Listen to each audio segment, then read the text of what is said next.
룻기 1장 19절에서 2장 4절까지 말씀이 되겠습니다. 이에 그 두 사람이 베들레헴까지 갔더라. 베들레헴에 이를 때에 온 성읍이 그들로 말미암아 떠들며 이르기를 이가 나옴이냐 하는지라.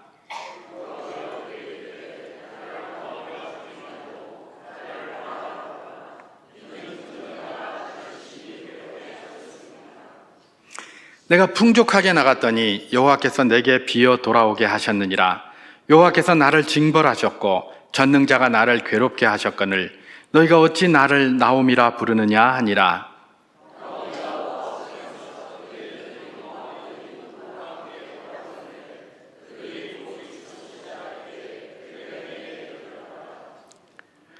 나오미의 남편 엘리멜렉의 친족으로 유력한 자가 있으니 그의 이름은 보아스더라.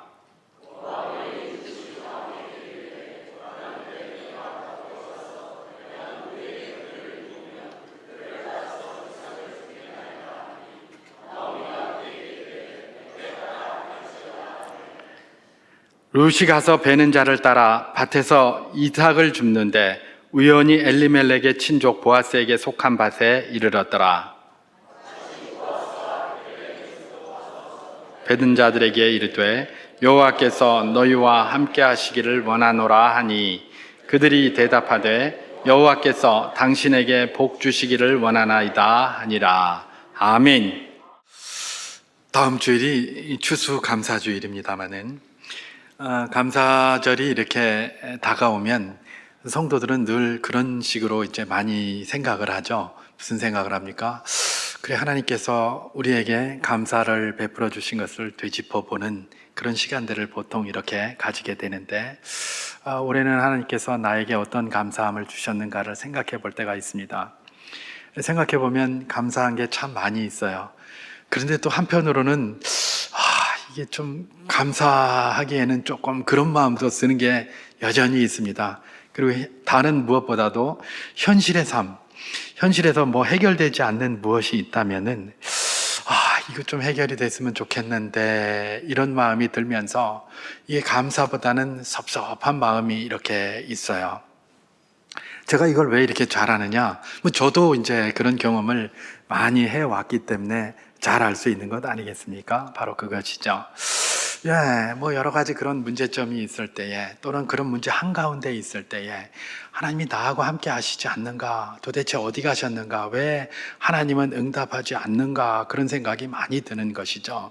기도를 해도 응답이 안 되는 것 같고 하나님은 보면 다른 분한테는 잘 가시는 것 같은데 나한테는 꼭 안 오는 것 같고 말입니다. 저 사람이 믿는 하나님과 내 하나님이 꼭 다른 것 같고 말입니다. 이런 생각이 불쑥불쑥 들 때가 많이 있는 것 아니겠습니까? 그렇습니다. 그런데 성경에서는 또 뭐라고 이야기를 하느냐? 우리 하나님은 임마누엘이라고 하시거든요. 하나님이 늘 너희와 함께 하신다고 하셨거든요. 도대체 늘 함께 하신다는데 왜 나는 혼자 있는 것 같은가? 이런 느낌이 참 많아요. 자, 이와 같이 성경에서 분명히 약속이 이렇게 있는데 이게 나의 삶의 경험과 비교를 해보면 불일치될 때가 참 많은 겁니다. 또한 예를 들어 본다면 그런 것들도 있지 않겠습니까? 하나님은 정의와 공의를 찾으시는 분이시다. 정의가 물같이 공의가 많은 물같이 흐르게 하라. 아모스를 통해서 또 그런 이야기도 하셨고요. 그리고 선을 추구하시는 분이 하나님이시니 너희는 선을 행하라라고 늘 이야기를 하셨는데 가만히 보면 이 세상에는 뭡니까? 정의, 공의는 어디로 갔는지 또 오히려 선을 행하면 복을 받아야 되는데 복을 받는 것 같지는 않고 악인들이 더 득세하는 것과 같은 그런 문제가 굉장히 많이 등장을 하는 것이죠. 그래서 시편 기자들 가운데도 하나님 도대체 어디 계십니까? 하나님이 있는 게 맞습니까? 하나님이 있다면 어떻게 이렇게 악이 득세를 하고 이렇게 불의가 판을 치는데도 가만히 계신단 말입니까? 그냥 하늘에서 벼락을 내리든지 번개를 내리든지 막 그래야죠. 지금 이 불건건하고 불의한 자들이 가득차게 움직이고 있는데 어찌 이러실 수가 있습니까? 라고 고백을 많이 했습니다. 그래서 신학계에서는 이걸 신정론이라는 말로 만들었죠. 신이란 과연 정당한가? 신은 과연 정당한가? 이런 질문을 하는 겁니다. 이게 사실은 뭐 이전뿐만 아니라 지금 우리 삶 가운데도 늘 경험되는 그런 것들입니다. 하나님의 약속이 있는데 이상하게 하나님의 약속을 우리 삶의 경험과 비교를 해보면 괴리가 생기는 것 같고 불일치가 생기는 것 같다라는 마음을 지울 수가 없습니다. 그래서 때로는 불평과 원망이 우리 입술에서 막 그렇게 터져 나오는 것 아니겠습니까? 자, 이럴 때 어떻게 해야 되는가? 하나님, 이건 도대체 왜 이런 겁니까? 이런 질문을 우리가 해보게 되는데요.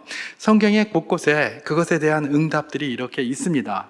있는데 우리가 이제 그런 것들을 듣다가도 자꾸 잊어버리고 그래서 그러는데, 특별히 오늘 본문은 그런 응답 중 이런 질문을 하고 있는 우리에게, 이런 질문을 하고 있는 그리스도인들에게 대답하는, 하나님이 대답하시는 좋은 응답 중 하나가 바로 오늘 본문의 내용입니다. 그래서 저는 오늘 본문을 중심으로 해서 성경의 약속과 우리가 직접 경험하는 이런 삶의 어떤 불일치가 있다고 느껴질 때에 우리는 어떻게 해야 하는지를 오늘 본문을 통해서 도전하시는 하나님의 응답을 한번 마음에 새겨보기를 그렇게 소망을 합니다. 우리가 잘 아는 대로 우리는 뭐 룻기, 최근에는 우리 강도사님이 또 룻기를 가지고 이렇게 하시기도 하셨습니다만은, 룻기의 내용은 우리가 대충 이렇게 알고 있습니다. 룻기의 내용이 어떤 겁니까? 가만히 보면 이 나오미의 가정사로 시작을 해서 말입니다. 그의 삶의 뒷부분, 그러니까 해피 엔딩으로 소위 그렇게 끝나게 되는 부분이 바로 이 룻기의 전체적인 그런 내용인데요. 나오미는 남편 엘리멜렉이라는 분과 아들이 둘이 있었죠. 말론이라는 아들과 기륜이라는 아들이 있었습니다. 참 이분들은 이름도 참 특이한데 제가 좀 이따가 이 말씀을 드리겠습니다만은, 뭐 이런 아들이 있고 4명이었어요. 이분들이 제법 고향이 어디였느냐? 베들레헴 에브랏이라는 곳이었습니다. 미가 5장 2절에는 에브랏이라고 하지 않고 에브라다라고 썼습니다. 그래서 베들레헴 에브라다야 내가 복이 있도다 이러니까 이 에브랏하고 에브라다는 다른가? 이게 아니라 에브랏이나 에브라다나 똑같습니다. 거기 고향을 둔 사람이 누구였다? 바로 이 나오미의 집안이었다는 것입니다. 그런데 이 나오미 말입니다.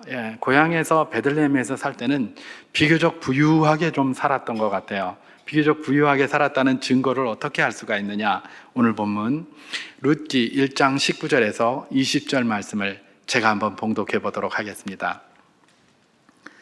이에 그 두 사람이 베들레헴까지 갔더라. 베들레헴에 이를 때에 온 성읍이 그들로 말미암아 떠들며 이르기를 이가 나오미냐 하는지라. 나오미가 그들에게 이르되 나를 나오미라 부르지 말고 나를 마라라 부르라. 이는 전능자가 나를 심히 괴롭게 하셨음이니라. 이렇게 얘기를 합니다.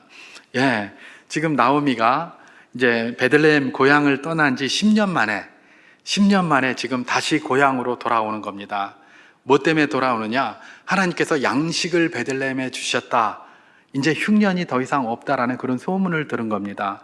소문을 들어서 이제 모압 땅이라는 곳에 가가지고 그냥 10년 만에 완전히 망해가지고 지금 며느리를 데리고 오는데, 처음엔 둘을 데리고 오다가 하나는 돌아가고 하나만 데리고 옵니다. 그 며느리도 그야말로 우리말로 청상과부가 된, 이제 남편하고 결혼을 했는데 뭐 청상과부로서 그렇게 남겨진 그 룻이라는 며느리죠.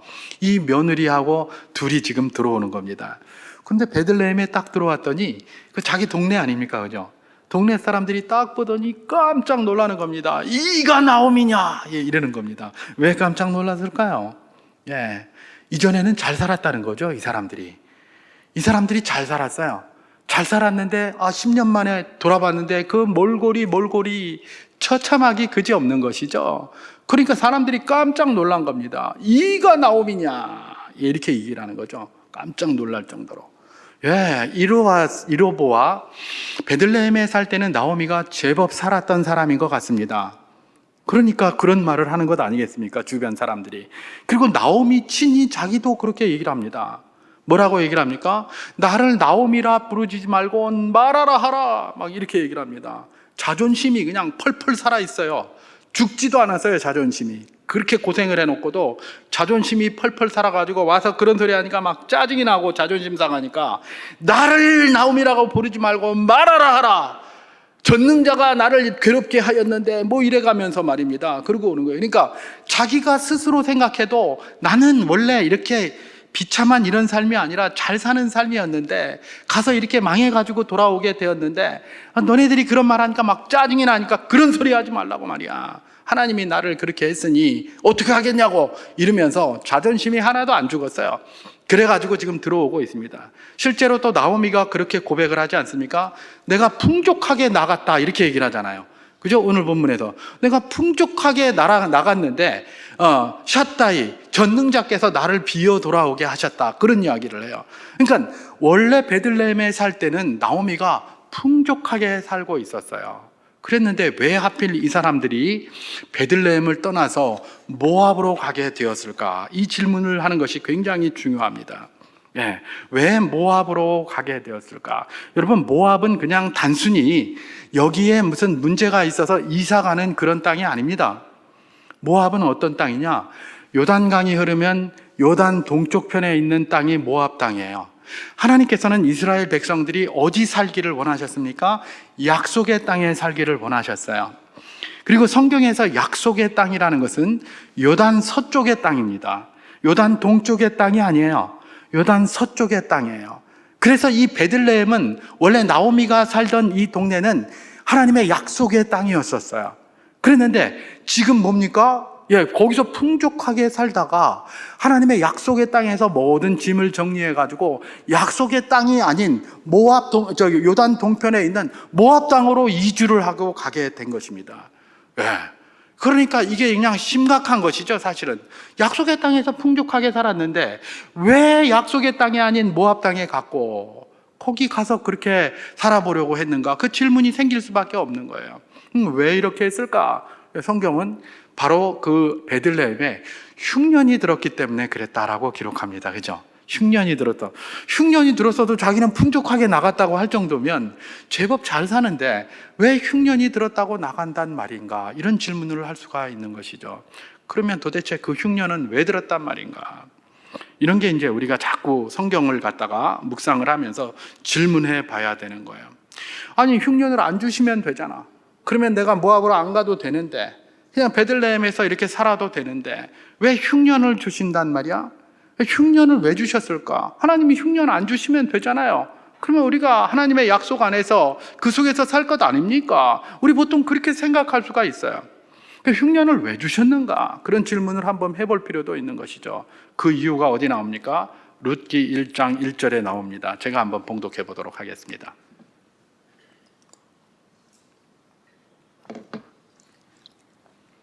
사사들이 치리하던 때에 그 땅에 충년이 드니라. 유다 베들레헴의 한 사람이 그의 아내와 두 아들을 데리고 모압 지방에 가서 거류하였는데 이렇게 얘기를 합니다. 흉년이 들었는데 그때가 언제라고요? 사사들이 치리하던 때에 그랬다고 합니다. 여러분, 사사 시대에 바로 이런 일이 있었던 겁니다. 지금 이 룻기의 배경은 뭐예요? 사사 시대예요. 그러면 우리가 사사 시대의 배경을 잘 알잖아요. 사사 시대가 어떤 시대입니까? 사사시대는 사사기 맨 마지막 절에서 이야기를 하는 것처럼 그때의 왕이 없으므로 사람이 제 소견에 옳은 대로 행하였더라 이렇게 끝나고 있습니다. 사사기가 그렇게 끝나요. 왕이 없어요. 하나님이 왕이신데 하나님을 왕으로 모시지 않고 지 소견에 옳은 대로 막 살고 있어요. 그러면서 급기야는 사람 왕을 보내달라고 막 하는 바람에 최초로 세워진 왕이 누구죠? 사울 왕이잖아요. 그죠? 다시 말해서 사사시대 이 시대는 하나님 상관없이 하나님은 하나님, 나는 내 마음대로 산다 이러고 막 살았던 거예요. 그러면 하나님이 가만히 있겠습니까? 가만히 있으실 리가 없죠. 왜냐하면 하나님이 택하셔서 기뻐하시는 백성이 이스라엘 아닙니까? 하나님의 백성들이고 하나님이 스스로 그들에게 나를 아버지라고 부르라고 했는데, 그죠? 이 자식들이 돌아다니면서 순 엉터리 같은 짓만 하고 다니는데 가만히 있을 아버지가 어디 있단 말입니까? 그렇지 않습니까? 그러니까 하나님께서 그들에게 똑바로 하라고 회초리를 한번 두셨습니다. 그 회초리가 뭡니까? 소위 인생매, 그 다음에 인생 채찍, 사람 매 인생 채찍이라고 불려지는 그런 채찍을 하나 드신 것이죠. 주로 하나님께서 이스라엘 백성들이 패역할 때 사용하던 방식이 있었습니다. 어떤 방식입니까? 하나는 전쟁입니다. 전쟁이 일어나게 했어요. 그리고 그 다음에 또 한 방식은 뭡니까? 기근입니다. 기근. 흉년이 들게 만들었어요. 그리고 또 방식이 하나 더 있습니다. 뭡니까? 전염병입니다. 전염병이 쫙 돌게 해가지고 그걸로다가 막 그냥 굉장히 고생하게 만드는 거예요. 그게 하나님께서 당신의 백성들 이스라엘이 패역한 길을 갈 때 회초리를 쳐가면서, 왜 회초리를 칩니까? 죽으라고 회초리 칩니까? 아닙니다. 그렇게 해서 똑바른 길로 돌아오라고 회초리질을 했는데 그게 뭐예요? 전쟁, 기근, 그 다음에 뭐예요? 이런 전염병과 같은 그런 걸 사용하셨다는 겁니다. 바로 룻기는 여기에 하나인 기근에 해당이 되는 겁니다. 자기들 멋대로 살아가고 있으니까 뭘 하는 겁니까? 기근을 보낸 거예요. 그런데 이건 말 그대로 회초리고 막대기일 뿐이에요. 잠시예요. 그걸 참아야 돼요. 그런데 이 사람들이 지금 어떻게 한 겁니까? 풍족한데도 불구하고, 아니 부자가 망해도 3년 간다, 옛날 그런 속담 있잖아요. 그죠? 풍족한데도 말입니다. 그걸 잠시 못 견디고 그걸 다 싸가지고 지금 어디로 간 겁니까? 하나님의 약속의 땅이 아닌 모압으로 가버린 거예요. 여러분, 이 모압으로 갔다는 걸 그냥 우리가 우습게 생각하면 안 됩니다. 그 당시에 사람들은, 나오미도 마찬가지고요, 항상 어떤 생각을 하고 있느냐, 신은 그 지역의 신이 있다고 생각을 했습니다. 그러니까 가나안에 살고 있는 이스라엘 백성들의 신은 누구예요? 여호와예요. 그러면 모압을 다스리고 있는 신은 누구예요? 그모스예요. 그게 그 당시에 그들의 신관이었어요. 신관, 신을 보는 관점이었어요. 그러니까 다른 지역에는 다른 신을 믿는 걸 당연하게 생각했어요. 그리고 자기들도 그게 당연하다고 생각했어요. 그걸 어떻게 할 수 있습니까? 성경에 나오잖아요. 야곱 이야기. 창세기 28장에 보면 야곱이 형 에서를 피해서 밧단 아람으로 가게 됩니다. 그죠?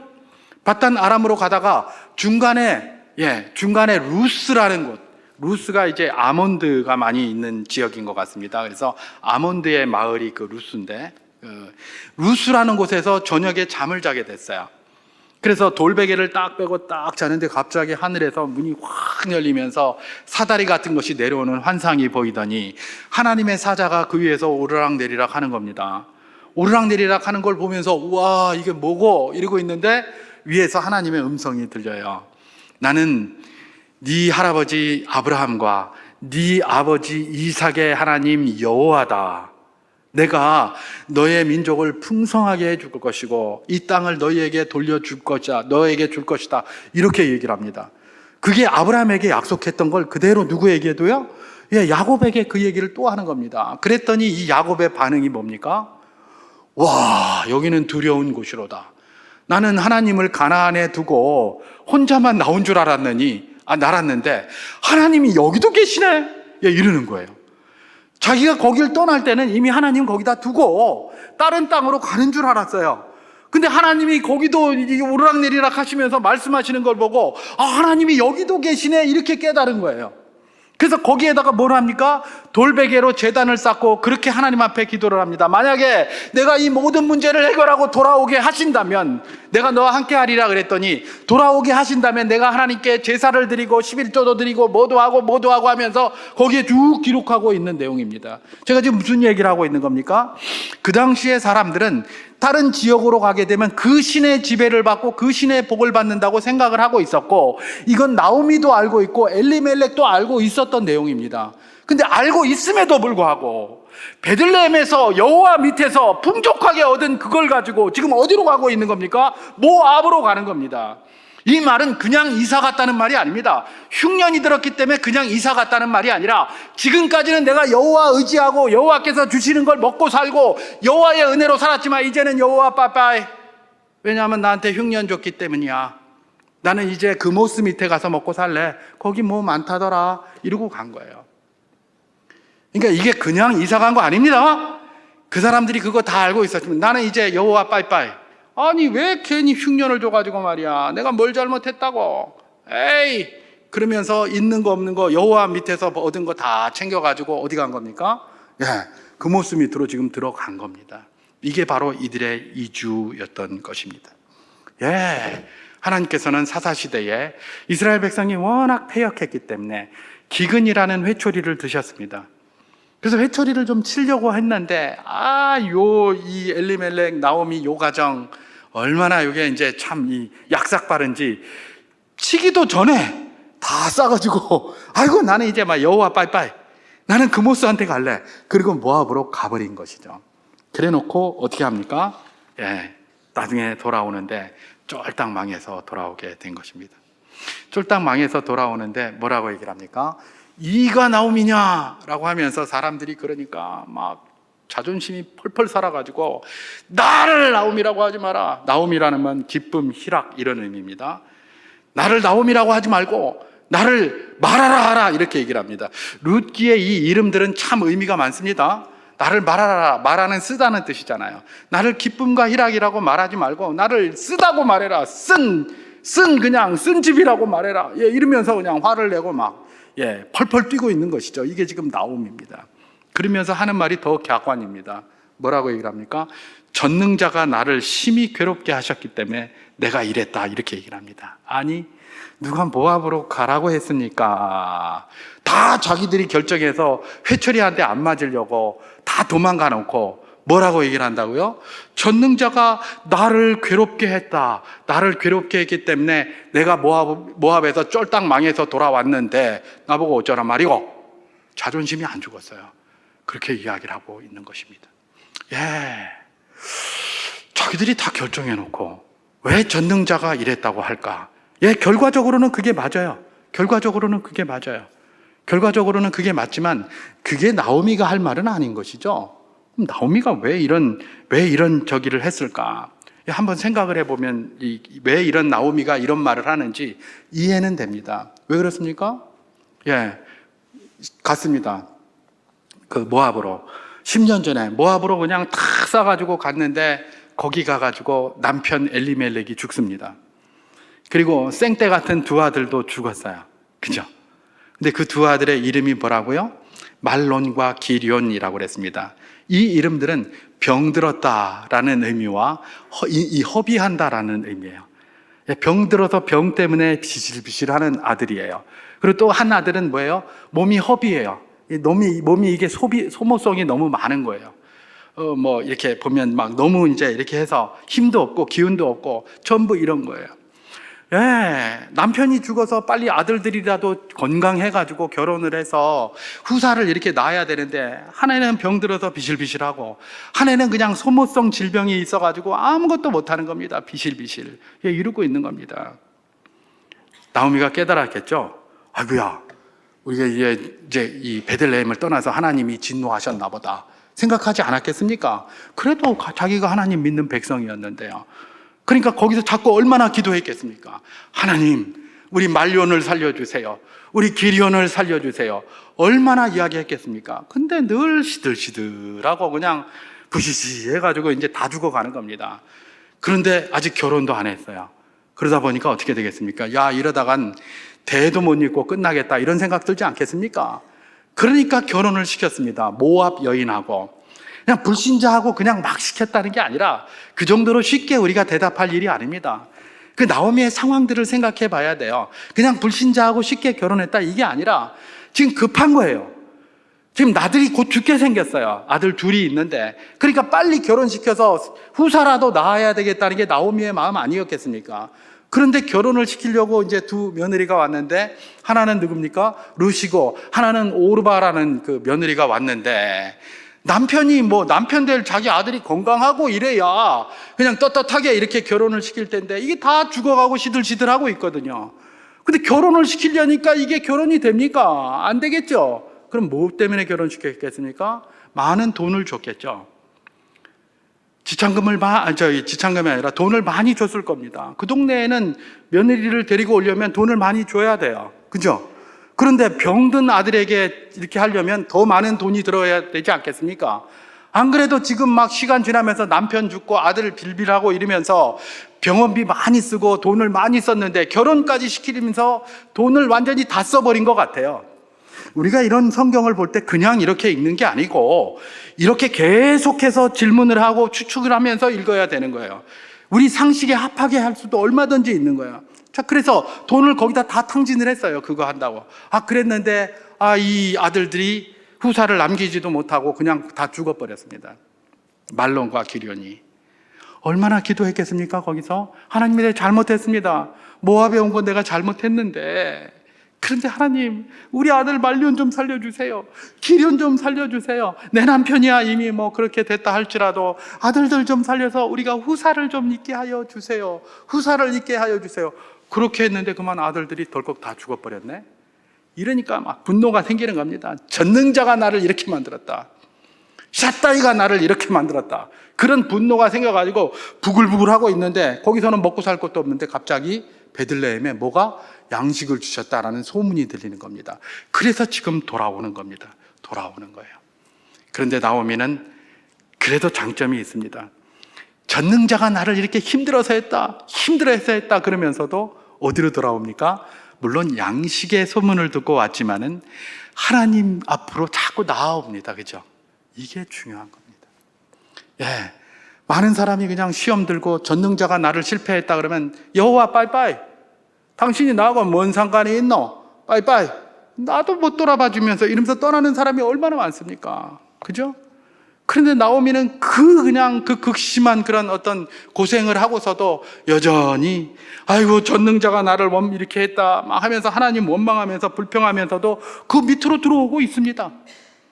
결국은 하나님께서 이 나오미를 붙들어서 회복을 시키시죠. 회복을 시켜서 나중에 어떻게 됩니까? 예, 그의 가문에서 이스라엘의 그 유명한 왕 다윗이 탄생하게 되었고, 또 마침내 그 후손에서 우리 주 예수 그리스도가 성육신하는 놀라운 역사가 일어난 것 아닙니까? 모든 것들을 다 회복시켰다는 겁니다. 여기까지 딱 하고 이제 우리가 받을 도전, 우리 주님께서 우리에게 주시는 성경의 약속과 우리 삶의 경험이 불일치한다고 느껴질 때에 어떻게 해라 라고 주님이 이야기하시는 것에 대한 도전을 잠시 받고 마치도록 하겠습니다. 자, 성경의 약속과 우리 삶의 경험이 불일치한다고 느껴질 때, 불일치하기 때문에라고 하지 않습니다. 제가 불일치하지 않습니다. 근데 그 불일치한다고 우리가 느낄 때가 있습니다. 그럴 때 우리 믿음의 사람들인 우리 그리스도인들은 어떻게 해야 하는가? 그럼에도 불구하고 나오미처럼 하나님의 날개 아래로 돌아가는 겁니다. 그게 중요합니다. 지금 우리 가운데 산적한 문제가 있습니까? 해결이 안 돼서 하나님 이 문제와 좀 동행해 주시고 이걸 해결해 주십시오 막 하는데 하나님은 아무 응답이 없죠. 어디가 계시는지 그런 생각이 듭니까? 예, 다른 방법으로 해결될 것 같습니까? 다른 방법으로도 안 됩니다. 지금 그것은 하나님과 해결할 문제지, 내가 그런 느낌이 있든 없든 상관없이, 그 내 느낌과 상관없이 그건 하나님과 해결할 문제지 다른 방법으로 해결할 수 있는 게 아닙니다. 우리 그리스도인들이 그걸 알아야 합니다. 나오미는 그걸 깨달았습니다. 그래서 어떻게든 원망 불평하면서도 하나님 날개 밑으로 들어오려고 지금 머리를 밀고 막 이렇게 들어오고 있는 거예요. 루시고 오르바고 니네 다 필요 없다, 그냥 돌아가라, 나 혼자라도 그냥 머리 밀고 들어가겠다, 지금 이러고 있는 거예요. 니네들 하나님 모르잖아. 모르니까 와봐야 별로 소용도 없을 테니까 니는 막 가라, 그냥 난 내 혼자 가겠다 그냥, 그러면서 지금 밀고 들어오는 게 누굽니까? 나오미입니다. 여러분, 오늘 우리의 삶이 성경의 약속의 말씀과 괴리가 있다고 생각됩니까? 예, 우리는 죄인이기 때문에 원망할 수 있습니다. 불평할 수 있습니다. 하나님 앞에 짜증낼 수 있습니다. 하나님 앞에 그냥 폭탄 선언을 할 수도 있습니다. 내가 이런 여호와 안 믿어, 이렇게 할 수도 있어요. 왜냐하면 우린 죄인이고 연약하기 때문에. 그러나 그러더라도 이내 돌아서서 다시 머리 뒤밀어야 됩니다. 그래도 내 문제를 해결하실 분은 주님밖에 없습니다. 그래도 내가 의지할 곳은 주님밖에 없습니다. 그렇게 가야 되는 겁니다. 그게 바로 뭡니까? 나오미를 통해서 주님께서 우리에게 주시는 응답입니다. 한 가지만 더 생각해 볼까요? 성경의 약속과 우리 삶의 경험이 불일치하는 것처럼 느껴질 때 우리는 어떻게 해야 될 것인가? 어떻게 해야 될 것인가? 예, 그럴 때 더욱더 우리는 정신 바짝 차리고 처음에는 막 불평 원망하면서 주저앉아 있을 수밖에 없습니다. 왜냐하면 당장 나를 짓누르는 이런 고통과 무게들이 너무나 크기 때문에 그렇습니다. 그러나 그럼에도 불구하고 이내 정신 차리고 그 가운데 역사하시는 하나님의 손길을 발견하려고 해야 돼요. 왜냐? 우리 주님은 임마누엘이라고 하셨거든요. 그 자리에 없는 게 아닙니다. 그 자리에 함께 계세요. 그러니까 그걸 발견하려고 몸부림을 쳐야 되는 겁니다. 여러분, 발견하려고 몸부림 안 치면 안 보입니다. 왜요? 하나님의 역사는 너무 자연스러워서 그래요. 너무 자연스러워요. 우리나라 속담에 이런 말이 있어요. 돈을 막 누가 많이 쓰면 이 돈을 물 쓰듯 하고 있다 이러잖아요. 그죠? 많이 쓰잖아요. 그죠? 얘는 돈을 물 쓰듯 하노? 예, 이런단 말이에요. 그죠? 예, 그건 우리나라에만 해당된다는 거 아시죠? 예. 만약에 사우디에 가서 돈을 쓰고 있는데, 야, 니는 돈을 물 쓰듯 하노? 그러면 사우디 사람들은 뭐라고 할까요? 예, 사우디 말을 이렇게 한다 생각하고, 니 뭐라 카노? 니는 물을 손 쓰듯 하노? 야, 이렇게 하지 않겠습니까? 아닙니까? 거긴 물이 돈보다 비싸잖아요. 그러니까 니는 물을 왜 이렇게 험하게 쓰냐? 니는 물을 돈 쓰듯 하네.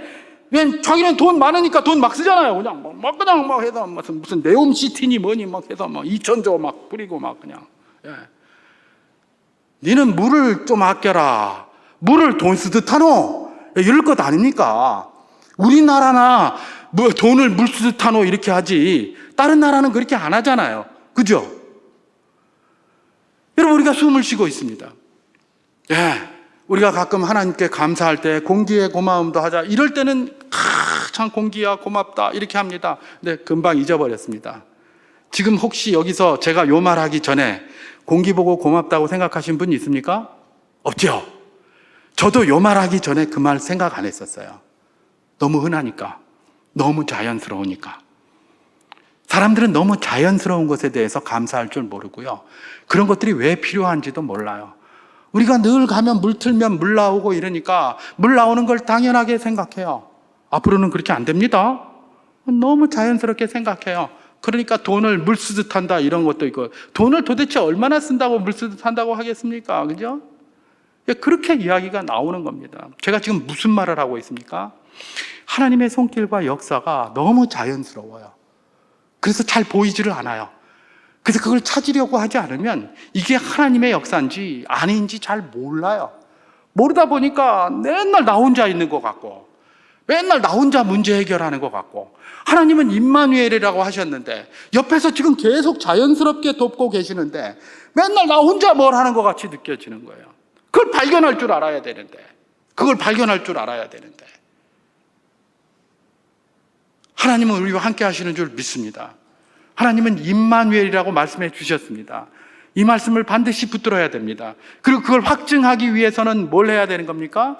그 손길을 발견하려고 몸부림쳐야 되는 겁니다. 오늘 본문 1장 22절을 제가 한번 봉독해 보도록 하겠습니다.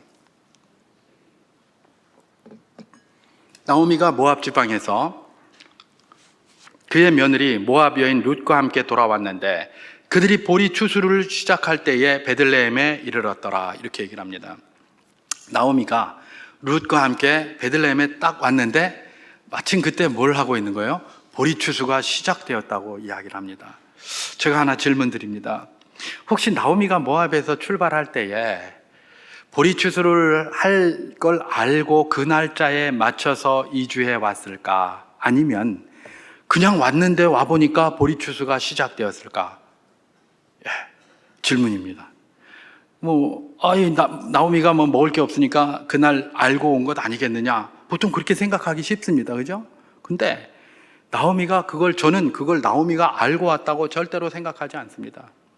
지금 나오미는 분노에 있는 여자예요. 자존심도 굉장히 강한 여자예요. 그런데 보리 추수가 시작될 때에 이들이 할 수 있는 일이라고는 뭐밖에 없죠? 이삭 줍는 일밖에 없어요. 이삭 줍는 일. 그거밖에 없다는 것들을 잘 알고 있는 이 여자가 보리 추수에 맞춰서 와서 이삭을 주스러 다닌다? 예, 지금 거기 이미 살고 있는 사람들이 있습니다. 자기 고향에 가면. 그러면 왔으면 그 사람들하고 막 그러면 아이고 그래 내가 참 갔다가 다 망했다. 나 좀 도와줘. 예, 이러고 해야 정상이잖아요. 그런데 그렇게 하지 않습니다. 자존심이 안 죽었어요. 나오미의 자존심을 보면 이걸 몰랐음이 분명합니다. 나오미는 뭐라고 얘기를 합니까? 네 말아 카노, 나를 나오미라고 하지 마라, 그냥 말하라 하라. 예, 이러면서 막 성질 버럭버럭 내면서 말입니다. 조금도 자존심이 안 죽었어요. 이 사람이 보리추수에 맞춰서 이삭 주스러 가려고 왔을까요? 그렇지 않습니다. 그리고 룻기 다 뒤져봐도 나오미가 이삭 주스러 가자 말한 적이 없어요. 누가 얘기했습니까? 룻이 와보니까 먹을 것도 없고 그러니까 시어머니한테 가서 아이고 우리 이삭이라도 좀 주스러 가겠습니다 이렇게 얘기를 했지, 나오미가 이삭 주스러 가자고 이야기한 적도 없고, 룻이 가겠다고 하니까 허락은 해도 자기는 안 가요. 쪽팔려서요.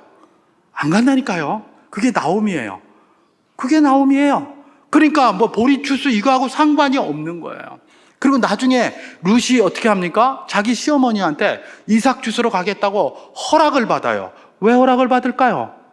그냥 갔다가 네가 우리 집안에 먹칠을 해도 유만부동이지 어디 그런 짓을 맘대로 해, 이런 소리 들을 것 아닙니까? 시어머니가 그거 극도로 싫어하는데요. 그러니까 허락 받아야 돼요. 허락 받고 그렇게 나가는 거예요. 여러분, 이걸 몰랐어요. 모르고 왔는데 우연히 보리추수가 시작되었다는 거예요.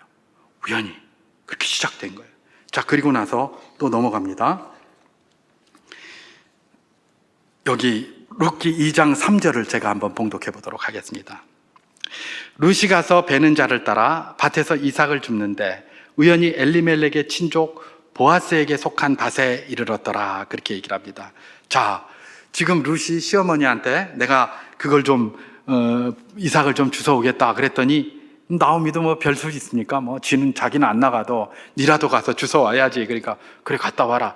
아니 자기가 추수 시작할 걸 알고 왔으면 그래? 야, 우리가 여기 먹고 살 게 없으니까 이삭이나 주스러 가자, 먼저 이야기를 하던지, 그죠? 아니면 며느리가 그런 말하면 니 젊은 네가 가서 뭘 하겠노? 내가 가서 같이 하자, 그렇게 할 것 아닙니까? 그죠? 아닙니까? 분명히 그렇게 했을 거예요. 근데 자기는 가지도 않아요. 예, 젊은 그 아가씨, 아직 결혼은 했지만 그냥 뭐 아들이 빨리 죽는 바람에 뭐 신방도 제대로 못하러 본 아가씨는 내보내면서 자기는 그냥 가서 갔다 와라 그러고 가만히 있단 말이죠. 예, 이런 걸로 봤을 때 전혀 모르고 어쨌든 룻이 그걸 갖다가 갔다 오겠다고 허락 하나 받아가지고 지금 나갔는데, 나가서 처음에는 보아스의 밭을 간 게 아니에요. 그냥 막 이렇게 이삭을 주우면서 따라다녔는데, 저도 이전에 이삭 주워봤기 때문에 잘 알거든요. 고구마, 감자 이런 거 캘 때 저도 가난하게 살아서 이삭 주스러 많이 갔어요. 그러면 바짝 따라 붙으면 안 돼요. 그 앞에 일하는 사람들이 저 앞에서 막 이렇게 가면 이만큼 뒤에 떨어져 가지고 여기서 이렇게 해서 고구마 나오면 하나 줍고 감자 나오면 주어요. 그러면 그때는 참 그분들이 참 마음이 좋아서 애들이 와서 이렇게 줍고 그러면 이렇게 파다가 다 안 캐가요. 다 안 캐가고 조금씩 놔두고 이렇게 가요. 그러면 우리가 뒤따라가면서 막 이렇게 해서 이렇게 해서 자루에다 담아오고 막 이랬었거든요. 그런 식으로 한 거예요. 그런 식으로 했는데 뭐 한쪽 이렇게 끝에 가다 보니까 우연히 이 룻이 어디로 간 거예요? 보아스네 밭에 가게 된 거예요. 자기 시아버지 엘리멜렉의 친족 보아스의 밭에 이르렀더라. 어떻게 해요? 우연히, 성경이 그렇게 하고 있어요. 우연히 막 캐면서 따라갔는데 보아스의 밭에 간 거예요. 그리고 이제 룻기 2장 4절을 한번 제가 봉독해 보도록 하겠습니다. 마침 보아스가 베들레헴에서부터 와서 베는 자들에게 이르되 여호와께서 너희와 함께 하시기를 원하노라 하니 그들이 대답하되 여호와께서 당신에게 복 주시기를 원하나이다 하니라, 이렇게 얘기합니다. 여기 보아스가 자기 지금 룻이 이삭 주스러 간 그 밭에 지금 온 거예요. 근데 여기 마침이라는 말로 시작하고 있어요. 마침. 이게 공교롭게도 그때 하필 누가요? 보아스가 베들레헴에 있다가 갑자기 거기 일하는 일꾼들을 독려하기 위해서 한번 쭉 왔는데, 그게 언제예요? 룻이 여기 딱 왔을 그때에 그렇게 딱 만나게 된 거예요. 이건 룻에게도 우연이고 보아스에게도 우연이에요. 그거 알고 간 거 아니잖아요, 그죠?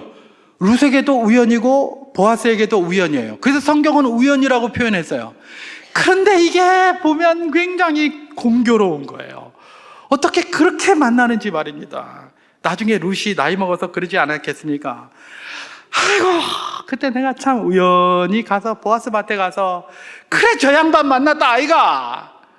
내가 그때 그 반에 그때 안 갔으면 내 인생 어떻게 될 뻔했노 내가. 어? 야, 참 우연도 기가 막히지. 어째 이래 나는 재수가 좋노. 내 팔자 참 처음에는 그냥 똥팔자인 줄 알았더니 지금은 상팔자구나. 이러지 않겠습니까? 그렇잖아요. 결혼을 했는데 남편하고 이렇게 저기도 못하고 그냥 남편이 죽었으니까 신방도 못 차려보고 남편이 죽었으니까 자기 첫 발자는 똥팔자인 줄 알았는데 나중에 보니까 이 좋은 남편을 얻어가지고 자기 인생이 확 펴버린 거예요. 나중에는 완전 상팔자가 됐구나. 예, 이게 하나님의 섭리인 줄 모르면 말입니다. 이렇게밖에 할 수가 없어요. 보아스는 어떻게 했을까요? 야, 참, 꿈내 가보이 거기 룻 있대. 그래서 뭐 저기 했는데, 아이고, 그래. 나도 참 그때 만약 거기 안 가고 딴 데 갔었으면 룻 못 만날 뻔했네. 저렇게 좋은 아내. 안 하겠습니까? 예. 너무나 자연스러워요. 자연스러워서 이게 하나님의 역사인지 뭔지 잘 알지 못해요. 그런데 이게 하나님의 역사라고 구체적으로 표현하는 곳이 있습니다. 어디에 있습니까? 사도행전 8장을 보시기 바랍니다. 사도행전 8장에 보면 빌립, 전도자 빌립 또는 빌립 집사님이라고 하는데 이 빌립이 한 성령의 그런 어떤 그 인도를 받습니다. 뭐라고 인도를 받냐면, 야 빌립아, 너는 지금 빨리 가사로 내려가는 그 광야로 들어가라. 그럼 거기 가면 4시가 지나가고 있는데 그 4시가 있는 그 마차 곁으로 가까이 가라. 그렇게 얘기를 합니다.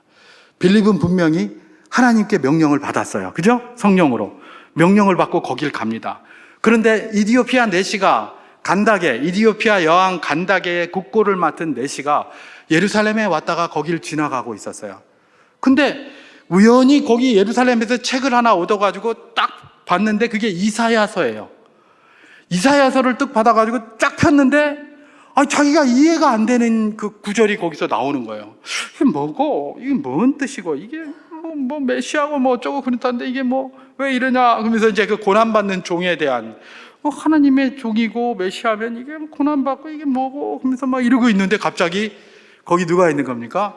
빌립이 가까이 오더니 니 뭐 읽고 있노? 예, 이러는 겁니다. 그건 내가 읽어봤는데 이게 뭔 말인지 하나도 모르겠다. 내가 가르쳐 줄까? 가르쳐 달라 그러는겁니다. 그러니까 막 가르쳐 주니까 내시가 그럼 나도 세례를 좀 해달라. 내가 세례 못 받을 게 뭐 있노? 그래서 거기 세례를 받았어요. 자, 빌립은 분명히 이게 하나님의 명령을 따라서 갔기 때문에 하나님의 뜻이라는 걸 알았어요. 그런데 내시의 입장에서 한번 생각해 보십시오. 우연히 내가 길 가고 있는데 빌립이 쫓아온 거 아닙니까? 그렇잖아요. 그 친구가 어떻게 왔는지 이 내시가 알 수가 없어요. 그런데 그렇게 만나게 된 거예요. 여러분, 이게 뭡니까? 우연이라고 생각하지만 우연이 아니라는 것이죠. 필연입니다. 필연. 우리가 만나는 것이 우연히 만난 것 같습니까? 아닙니다. 불교에서도 사람이 만나면 다 인연이 있다고 하잖아요. 그죠? 그건 하나님도 말씀하시는 거예요. 필연이에요. 필연. 이렇게 되게 돼 있는 거예요. 근데 너무나 자연스러워요. 너무나 자연스럽기 때문에 이게 하나님의 뜻인지 뭔지 우리가 모르는 거예요. 모른다니까요. 그러니까 뭘 해야 된다? 그걸 발견하기 위해서 수고를 해야 된다는 겁니다. 그럼 그 수고를 한다는 게 뭘까? 예, 그게 바로 경건이라는 겁니다. 경건. 그래서 사도 바울은 뭐라고 얘기했습니까? 너희가 경건의 수고를 해라. 경건은 금생과 내생의 약속이 있는 것이다 라고 그렇게 이야기를 했습니다. 욕만 하고 마치겠습니다. 내 문제가 심각합니다. 지금 심각해서 하나님 앞에 기도도 해봅니다. 응답도 잘 안 나오고 하나님은 어디가 계신지 잘 모르겠습니다. 그래서 하나님 말씀을 확 주시면 말씀대로 할 텐데, 이게 하나님의 말씀인지를 확신하면 그 말씀대로 할 텐데 그럴까요? 하나님의 말씀이 확실한데도 안 하는 것도 많죠, 우리가. 그죠? 근데 어쨌든 그럴 때는 그렇습니다. 이게 하나님 말씀 맞습니까? 그냥 넘겨보고 이거 많이 하잖아요. 제가 어떻게 잘한다고요? 저도 이거 많이 했거든요, 옛날에. 말씀하여 주시옵소서. 이거 많이 했습니다. 이게 주시옵소서. 예, 이게 하나님 말씀이면 내가 그거 하고 싶어서 그렇게 했다니까요. 근데 딱 하니까 그래도 이것도 아니고 저것도 아니고 내 문제에 대한 답이 없는 것 같아요. 그러니까 결심하고 결심해서 에이, 내가 오늘은 새벽 기도, 그동안 내가 안 나갔지만 새벽 기도라도 나가서 내가 하나님의 응답을 받아버리라. 그러면서 저녁에 열심히 기도합니다. 하나님, 내가 내일은 그동안 안 가던 새벽 기도라도 가겠습니다. 응답하여 주시옵소서. 그러면서 새벽 기도를 딱 나가서 딱 메시지를 듣는데 이영 목사가 딱 나오더니 설교를 하는데 열심히 기도하세요. 지금 밤새도록 기도하고 왔는데 열심히 기도하세요. 말씀에 충실하세요. 말씀대로 사세요. 말씀에 순종하세요. 말씀을 확신하세요. 지금도 그 얘기하고 있잖아요. 지금 머릿속에 지금 복잡해서 저 입술을 통해서 하나님이 무슨 말씀을 주실까 기대를 하고 있는데 그러는 거예요. 그러더니 또 조금 있다가 우리가 저기 하고 봉사 열심히 합시다. 저기 총동원 전도 축제 있는데 전도하세요. 이런 말 자꾸 해요. 그러면 갑자기 머리에서 멘붕이 옵니다. 뭐가? 내가 이렇게 밤새도록 기도하고 내 문제를 해결해달라고 하나님 앞에 기도하고 왔는데 맨날 저 설교자 앞에서 이야기하는 건 전도하라, 예배하라, 무슨 봉사하라, 섬기라 그런 소리만 하고 말씀대로 살아라 그런 소리만 하고 앉았구나. 그냥 떠나버리죠. 여러분, 하나님께서 그거 그냥 내팽개쳐 주신 걸까요? 아닙니다. 하나님이 우리에게 하나님이 손길을 발견하는 방법을 가르쳐 주신 겁니다. 경건입니다. 예배하는 것, 말씀 묵상하는 것, 기도하는 것, 봉사하는 것, 섬기는 것, 전도하는 것, 여기서 하나님의 손길이 발견돼요. 그걸 발견할 줄 알아야 돼요. 그걸 아는 사람은 더 많이 합니다. 그걸 모르는 사람은 이게 아무것도 아닌 헛일 같아서 잘 안 해요. 근데 그걸 발견했습니까? 더 열심히 하게 돼 있습니다. 그게 바로 경건의 훈련이에요. 우리 주님께서 뭐라고 이야기를 하십니까? 하나님의 약속과 너의 삶의 경험이 불일치되고 괴리될 때 괴리되는 것처럼 느껴질 때 너희는 어떻게 해야 되느냐? 그럼에도 불구하고 원망 불평이라도 하면서라도 나오미처럼 하나님 앞으로 나아오라. 나와서 거기서 그치는 것이 아니라 경건에 힘쓰면서 하나님의 손길을 발견하려고 노력해라. 그게 바로 무엇입니까? 주께서 우리에게 주시는 응답입니다. 이 응답 가운데 날마다 하나님 은혜를 체험하며 사는 복된 분들 다 될 수 있기를 주님의 이름으로 축원합니다.